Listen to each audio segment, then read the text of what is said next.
골로새서 1장 24절에서 29절까지를 기독하겠습니다. 1장 24절. 나는 이제 너를 위하여 받는 괴로움을 기뻐하고 그리스도의 남은 고난을 그의 몸된 교회를 위하여 내 육체에 채우노라.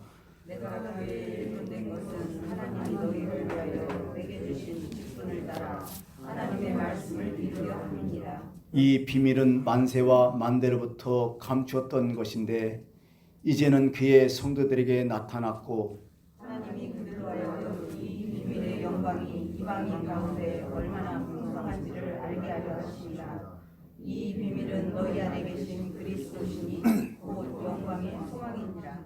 우리가 그를 전파하여 각 사람을 권하고 모든 지혜로 각 사람을 가르침은 각 사람을 그리스도 안에서 완전한 자로 세우려 함이니 이를 위하여 나도 내 속에서 능력으로 역사하시는 이의 역사를 따라 힘을 다하여 수고한다. 아멘.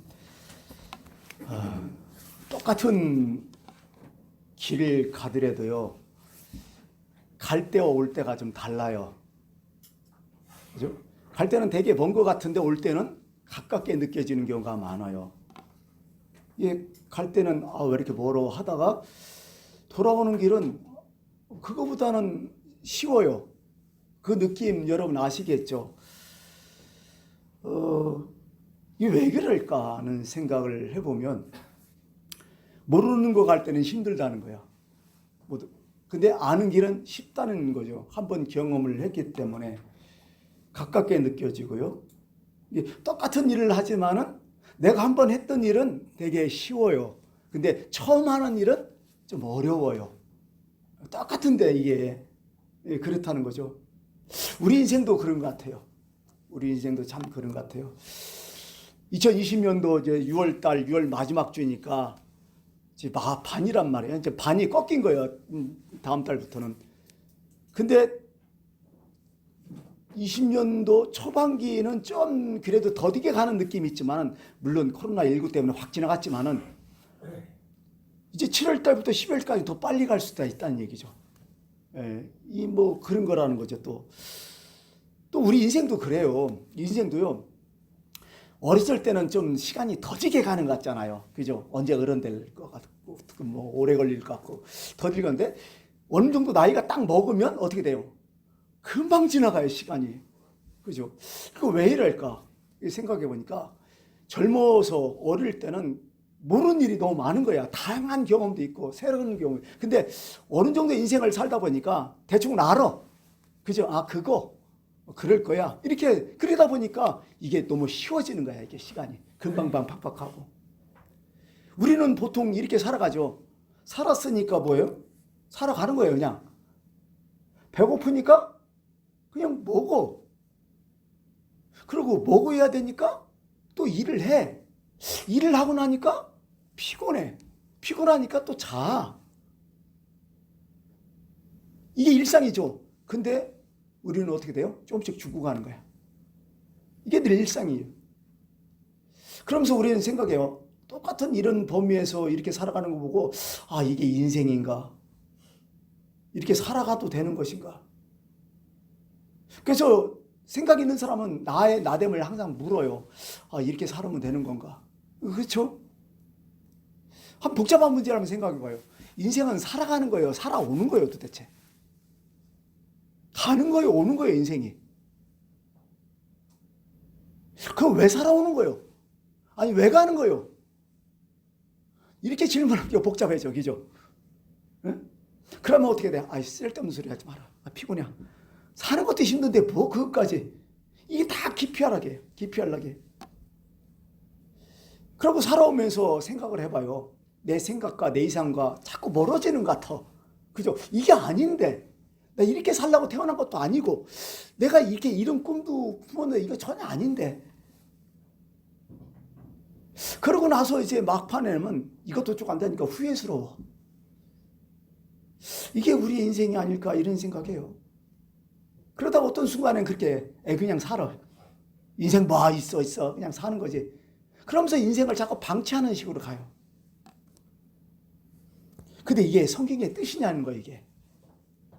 우리는 그렇게 생각하지만 이게 성경의 뜻이라는 거예요. 근데 성경의 뜻은 아니라는 거예요, 또 이게. 그게 이런 갈등, 이런 문제가 우리한테 있다는 거죠. 성경은 늘 그래요. 우리한테 너 왜 사는지 좀 물으며 살아라는 거예요. 물으라 자기 자신을. 너 이렇게 살아도 돼? 너 왜 살아? 무엇 때문에 사는 거야? 자꾸 성경은 우리한테 물으라는 거예요. 이걸 질문하는 거야. 왜? 왜 질문할까요? 아니 다른 짐승들은 아무것도 안 하잖아. 그냥 살잖아. 먹고 죽잖아. 근데 왜 우리는? 유독 왜? 그것은 성경에서 얘기하는 게 한 가지뿐이 없어요. 하나님의 형상이 있다는 거예요. 하나님의 형상이 있기 때문에 어쩔 수 없다는 거예요. 목적이 있다는 거예요. 성경에도 그런 얘기를 해요. 베드로전서 3장 15, 16절에 너희 마음에 그리스도를 주로 삼아 예수님을 잘 믿고 그 다음에 거룩하고 너희 속에 소망에 관하여 일을 묻는 자에게 왜 사느냐는 거예요. 소망에 관하여 일을 묻는 자에게 대답할 것을 항상 준비하되 온유와 두려움으로 해라. 그리고 선한 양심을 가지고 살아라. 이렇게 얘기해 주고 있어요. 확실하게. 얼마나 더 확실하게 얘기해요. 항상 질문을 해야 할 때 네가 왜 사는지 그 질문하는 사람한테 네가 확실하게 얘기하라는 거예요. 근데 마음대로 어설프게 아니면 건방지게 얘기하지 말고 늘 온유한 마음, 두려운 마음으로 해라. 그리고 선한 양심으로 살 생각을 하고 살아라. 이런 얘기를 쭉 하고 있는 거죠. 아마 이게 참 우리의 모습이 이래야 될까 이런 생각을 해요. 여러분 우리 신앙 고백하잖아요. 먼저 하나님을 어떻게 고백하고 있어요? 사도신경이 어떻게 고백하고 있어요? 여러분들은 나는 전능하신 하나님, 천지의 창조주 하나님, 그죠? 그렇게 따져보면요, 전능하신 주, 창조주. 그 다음에 그건 우리 아버지잖아요. 아버지를 내가 믿사오며 아버지고, 아버지의 뜻은 뭐예요? 사랑하신다는 거죠, 우리를. 그럼 그분은 구원하시고 그분은 심판하신다. 이게 하나님에 대한 고백 아니에요. 이걸 전체로 한번 따져봐요. 하나님은 창조시고 하나님이 세상을 만들었고 심판하신다는 건 하나님께서 결정짓는다는 거죠. 그러면 하나님은 세상을 만들어 놓고 지금도 관여하신다는 얘기죠. 그래서 이런 의미에서 하나님께서 우리의 인간의 역사를 다 움직이고 계신다. 이게 맞는 얘기예요. 근데 우리는 늘 우연을 찾아요. 근데 성경은 아니라는 거죠. 이 모든 것이 하나님의 계획과 뜻이 다 있었다고. 하나님의 뚜렷한 방향과 목적이 있었다고. 그냥 우연히 돌아가지 않는다고. 예를 들면 모든 강, 모든 물이 다 결론적으로 어디로 가죠? 바다로 흐르잖아요. 목적과 방향이 정확하다는 거죠. 우리가 사는 세상이 악하고 모순되고 부조리하고 뭐 이런 것 같아도 분명히 하나님은 이 세상을 보고 있다는 거야. 그리고 이 세상에 대해서 하나님의 뜻이 있고 계획이 있었다는 거죠. 결국 마지막에 가서는 하나님의 뜻이 이루어진다는 거야, 성경은. 하나님의 공의, 다시 말해서 우리 식으로 하면 하나님 나라가 분명히 이루어진다는 거죠. 예수님도 마지막에 이렇게 했잖아요. 계시록 22장에 나는 알페와 오메가요, 처음과 마지막이라고. 내가 전부라고. 끝과 끝이라고. 처음과 마지막이라고. 그러므로 하나님이 시작하셨으니까 하나님이 끝내신다는 거예요. 우리 인생도 똑같다는 거죠. 하나님이 우리 인생을 태어나게 하셨고 시작하게 하셨고 과정 속에 있게 하시고 하나님이 마무리 짓는다는 거죠.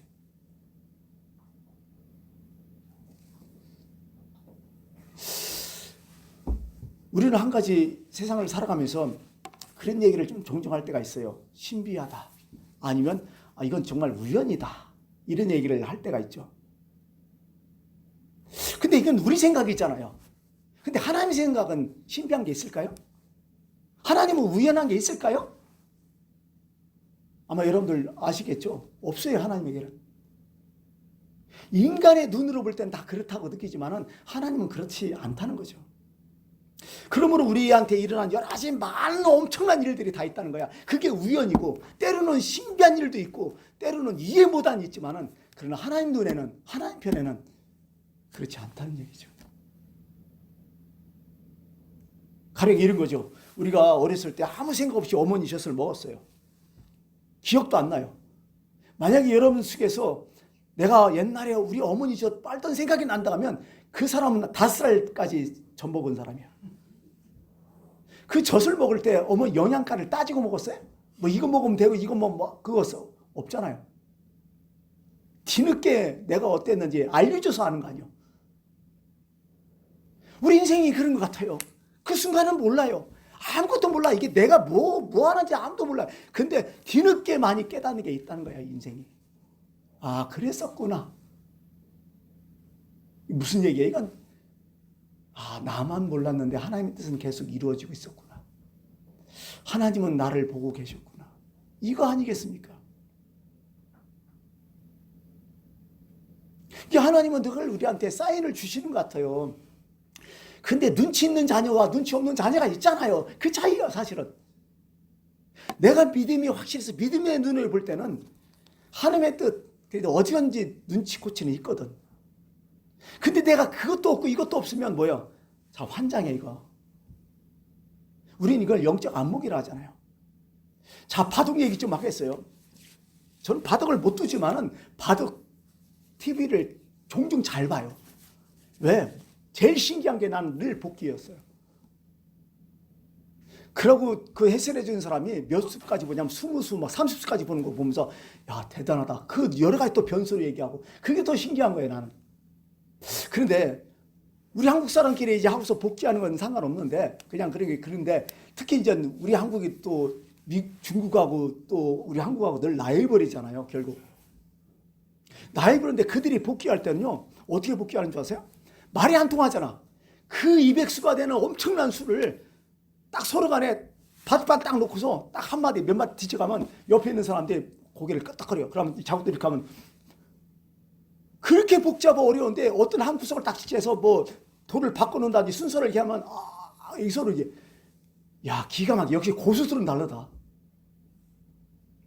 우리가 영적으로도 이랬으면 참 좋겠다는 생각을 많이 가져요. 하나님이 사인 딱 줬을 때 그들이 사인 딱 주잖아요. 이게 문제였다. 이 순서가 문제였다. 여기다 두는 게 아니라 이걸 보여야 됐다. 이걸 먼저 했다. 아무 얘기 안 해. 말이 통해야지. 그냥 몇 수 딱딱 놓으면 이렇게 하면서 서로 이렇게 그거 보면서 야, 하나님께서 사인을 줬을 때 우리가 알았습니다. 이렇게 얼마나 좋을까. 근데 모르는 사람들 갖다 줘도 두드려 패도 모르니 이거. 때려도 왜 때리냐고 물어보니 이거 참 하나님 편에서 좀 답답하지 않을까 이런 생각이에요. 여러분, 신앙생활이 뭐예요? 하나님 눈치를 잘 본다는 거예요.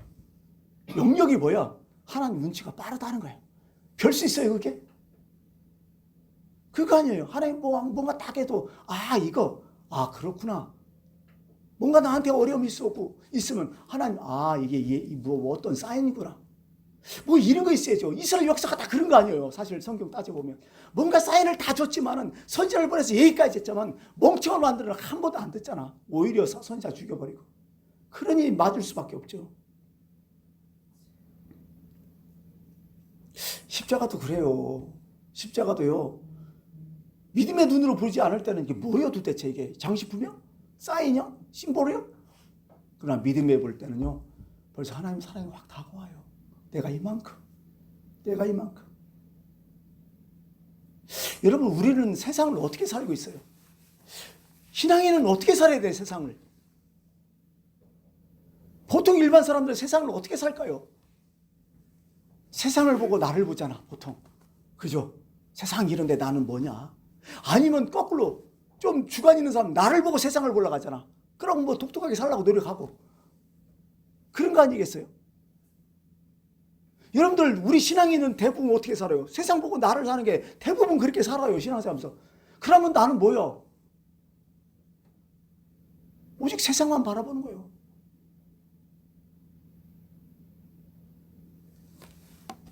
여러분, 세상은 그렇게 사는 게 아니에요. 신앙인들은요, 하나님 보고 나를 보여야 될 거 아니에요. 그게 신앙 아니에요. 세상 보는 걸 먼저 보는 게 신앙이 아니라 하나님을 먼저 보고 나를 보여야 그게 신앙 아니겠어요. 근데 우리는 왜 자꾸 세상을 보는 거예요? 여러분, 우리가 알잖아요. 제일 바보 같은 사람이 뭐예요? 전체를 보지 말고 부분만 보면서 사는 사람이 제일 바보 같잖아. 그죠? 전체를 보고 부분을 보여야 정확하지 않아요? 부분 보고 전체 보면 이상하잖아요, 그거. 코끼리 엉덩이 만져보고 이상한 표현 나오잖아요.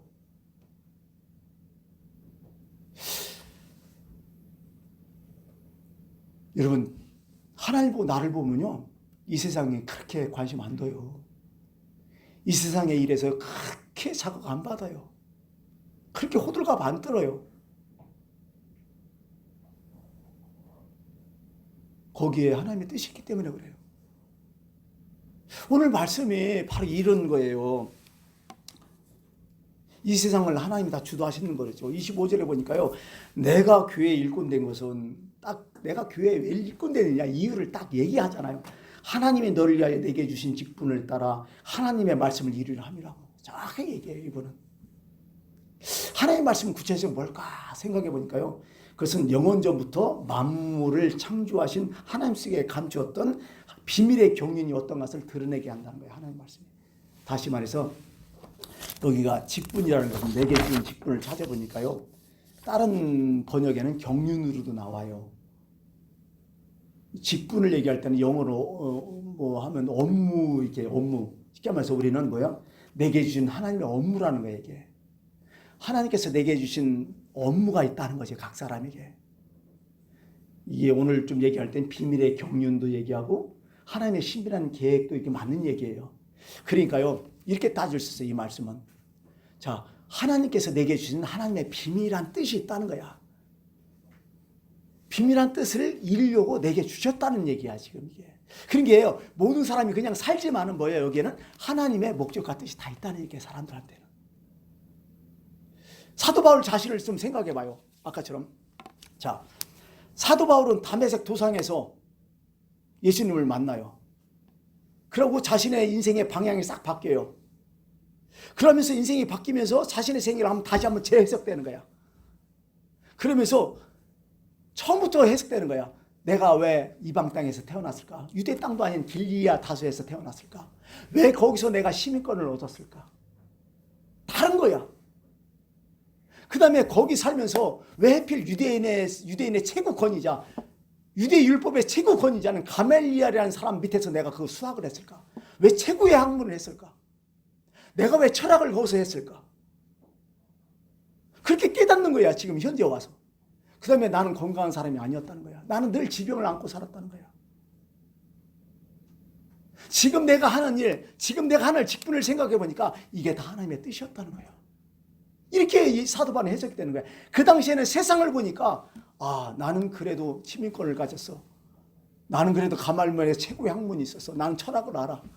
근데 왜 나는 왜 이렇게 몸이 아프고, 나는 성격이 왜 이렇게 오지랖도 넓어? 기독교인들 때리는데 막 참여하고 난리야. 이런 걸 다 깨달은 게 이 세상 사는 방법이잖아. 그러나 하나님을 보고 오늘 나를 보니까 이게 다 하나님의 뜻이었다는 거야. 이게 경륜이라는 거야. 이게 하나님의 경륜. 그래서 오늘 본문 말씀의 제목 따라서 경륜을, 하나님의 경륜을 아는 자의 삶은 다르다는 거야. 모세도 보세요. 모세도 언제 부흥을 받아요? 80세. 인생의 3분의 1을 살았잖아요. 그죠? 80세에 이스라엘의 민족의 영도자로, 이스라엘 민족을 해방하는 지도자로 나오면서 모세도 스스로 깨달았을까? 내가 왜 애굽에 태어났으며 바로의 공주의 양아들이 됐을까? 거기서 왜 왕국의 교육을 받았을까? 그리고 거기서 사람 때려 죽였을까? 그리고 그것 때문에 왜 미디안 광야로 도망쳤을까? 그것도 40년 거기서 처가살이 했을까? 세상을 보면 이거 폭망한 거예요. 이건 완전 망한 거예요. 근데 믿음의 눈으로 하나님을 보고 나를 보니까 하나님의 뜻이 있었다는 거야. 이스라엘 민족의 지도자가 될 수 있는 사람은 유대인 중에서 자기 혼자라는 거예요. 왜? 왕국을 알고 광야를 아는 사람 자기뿐이 없어요. 누가 있겠어 거기에. 이런저런 사실 아니까, 아, 그런 거예요. 이제 와서 하나님의 뜻이 여기 있었구나. 요셉도 그렇잖아요. 자꾸 우리가 요셉 얘기하는데 뭐요? 아버지의 사랑을 독차지해요. 갑자기 11번째 아들이 장자가 돼요. 그죠? 이스라엘 장자는 요셉이잖아요. 자기 형도 있고. 그런데 그거 몰랐어. 17살의 형님들의 그 시기를 나서 또 팔아가. 보드바이트 해피로 왜 시위대장, 요즘 말하는 경호대장의 집에 왜 종살이를 해? 그거 많고 많은 사람 중에. 요셉은 다 우연이라고 생각했겠죠.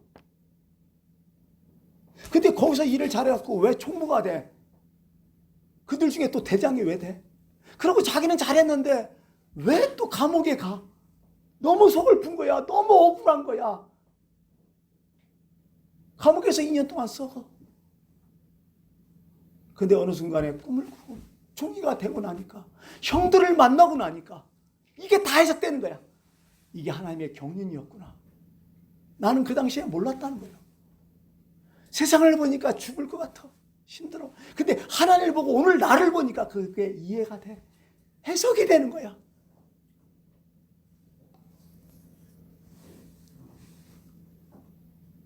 우리의 지금 살아가는 모습은 좀 다양해요, 다들. 여러분들은 살아가지만은 일반적으로, 보편적으로 이렇게 살아가요. 다 이해관계 때문에 살아가요. 이 사람 손해일까? 나한테 이득일까? 이런 생각을 하고. 또 내려는 장부를 뒤집으면서 살아가요. 그 사람 나한테 이렇게 했는데 나는 이렇게 해야. 보통 사람은 다 자기중심적이에요, 기본적으로. 그리고 모든 사람은 자신의 실적과 업적을 자꾸 내놓으려고 하고, 심지어는 어떤 인간은 바위에 자기 이름도 써놓고, 그리고 자기를 향한 평판에 되게 예민해요, 사람들. 특히 어린애 콤플렉스 있는 애 있어요. 착한 아이 콤플렉스. 지른 소리 죽어도 못 들어, 그 사람들은. 남들이 나를 뭐라고 생각할까? 이게 온통 생각이에요. 그렇게 살아, 사람이. 근데 내가 스스로 죽어가는 줄 몰라. 하나님 경륜이 있는지도 몰라. 그렇게 살다 보니까. 왜? 세상을 보고 나를 보니까. 그러나 오늘 우리의 신앙은 하나님을 보고 나를 볼 수 있어야 된다는 거예요. 그게 우리의 신앙인 거죠. 우리가 살아가지만 진짜 우리 인생에 대해서 아무것도 몰라요. 여러분들이 진짜 살아왔지만 내가 강한 사람이야? 내가 그렇게 대단한 사람이야? 저는 살아가면서 살아서 내가 왜 이렇게 연약하냐? 내가 왜 이렇게 약하냐? 정말 나는 아무것도 아닌 존재다. 조그마한 어려움에도 힘들어하고, 조그마한 질병에도 죽는다는 소리 나오고, 조그맣게 문제가 있어도 막 스트레스 팍팍 받고, 내 모습이 있잖아요. 우리의 모습일 수도 있잖아요. 이렇게 연약해, 이렇게 얇게. 이거 어떻게 살아가야 돼? 세상 보면 진짜 힘들어요. 진짜 초라해요. 엉망진창이에요. 그러나 이런 와중에서도 하나님을 보니까 하나님의 뜻이 계시겠지. 하나님이 나를 향한 사랑과 방향이 계시겠지. 나를 이 세상에 태어난 목적과 뜻이 있겠지. 내가 이렇게 살아가지만은 분명히 하나님은 나를 통해서 뭔가 하시고 계시겠지. 하나님 보고 나를 사는 게 인생의 의미가 있잖아요. 우리는 한 가지 좋은 일 있으면 막 화가고, 한 가지 슬픈 일 있으면 막 죽어나가잖아요. 이게 우리의 모습이잖아요. 늘 저는 인간사 세옹지마라는 생각을 참 많이 갖고 살아요. 그 뜻이 무엇인지 알겠죠? 세옹지마가. 변방에 어느 한 노인이 있어요. 이거 했을 거예요. 아주 귀한 말을 한 마리 키웠어요. 근데 이 귀한 말이 오렌칼 지방으로 도망간 거야. 찾지도 못하잖아. 가족처럼 키웠는데 재산이란 그거 하나뿐이 없는데 주변의 친구 사람들이 찾아와서 이 노인을 이루해요. 참 어떻게 참 안 됐다고. 그거 다 날렸으니 어떡하냐고 참 힘들겠다 그랬더니 이 노인이 한마디 하잖아요. 그거 누가 하냐고. 이게 복이 될지 화게 될지. 그리고 또 넘어가요. 1년 후에 그 말이 아주 좋은 한 마리의 배피를 끌고 와요. 기가 막힌 순말이에요. 준마야. 이렇게 좋을 수가 없어. 사람들이 막 박수해. 당신 복 받았다고. 이렇게 좋은 일이 있냐고. 그 노인은 그렇게 기뻐하지 않아요. 또 한마디 해요. 이게 복이 될지 화될지 누가 아냐고. 아무도 모른다고.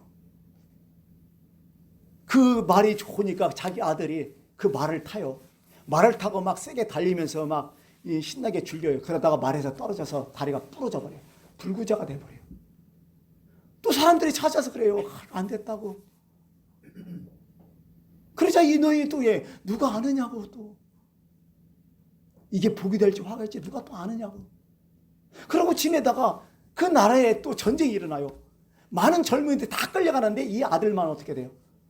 병신이라 장애라 안 나가요. 많은 사람들은 다 죽어서 돌아오는데 사람들이 또 얘기해요. 당신 참 복 받았다고. 그랬더니 또 한마디 하죠. 누가 아느냐? 이게 화가 될지 복이 될지. 이거 아무도 모르는 거야, 진짜 이 인간은. 여러분들이 지금 어렵다고 해서 이게 화인지 복인지 몰라요, 이게. 여러분들이 지금 좋은 일이 있다 해서 화인지 복인지 아무도 몰라요. 그러나 다만 우리가 인생을 사는 것은 하나님을 바라보고 나를 보고 사는 거야, 그냥. 그 수밖에 없는 거야. 우리가 지금까지 내 힘으로 살아왔나요? 우리가 지금까지 그렇게 능력이 좋은가요? 다만 우리의 관심사는 어디에 있어요? 세상보다도 하나님을 먼저 생각하면서 이게 의냐 불이냐, 이게 죄냐 아니냐, 하나님의 뜻이 어딨냐, 이런 마음으로 살아가는 게 우리의 마음 아니에요. 이게 우리의 뜻 아니겠습니까? 그죠? 우리는 실패 성공을 다 얘기해요. 그러나 하나님이 실패했다고 해야 실패인 거예요. 왜? 최종 결론자가 누구야? 최종 심판자가 누구야? 아까 하나님을 누구로 고백했어요? 심판주로 고백했잖아요. 저리로서 산자와 죽은 자를 심판하러 오신다고. 하나님 실패했다고 해야 실패예요. 그건. 아무리 인간이 세상에서 성공했다고 너 실패하면 실패인 거예요. 왜? 최종 결론자가 누구야? 최종 재판관이 누구냐? 하나님이라는 거죠.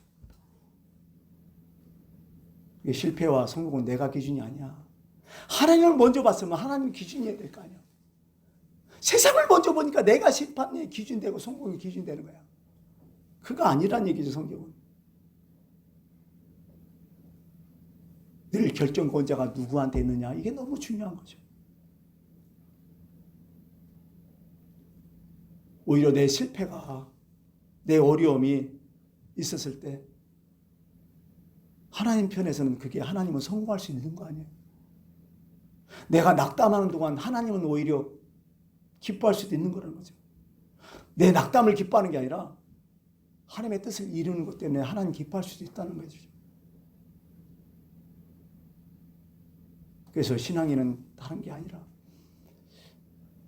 하나님의 손길을 좀 느껴야 돼요. 이게 너무 중요해요. 그냥 무조건 예수 믿는 게 아니라 하나님의 손길을 느끼고 있어야 돼요. 나를 어디로 인도하시는지, 내 인생의 방향은 무엇인지, 나는 이렇게 살아도 되는 것인지.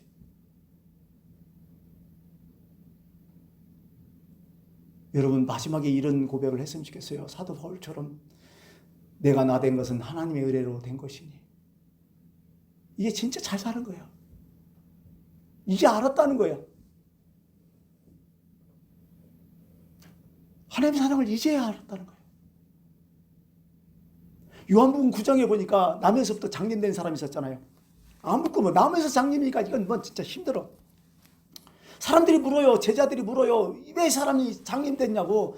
그 부모냐고 아니면 자기의 죄냐고. 세상적으로 보면 불행이죠. 그건 죄죠. 근데 예수님이 여기에 대해서 한마디 딱 하잖아요. 이 사람의 죄도 아니고 그 부모의 죄도 아니다. 그럼 뭐냐?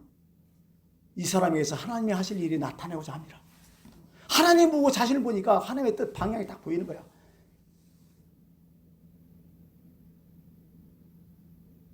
대단한 거 아니에요?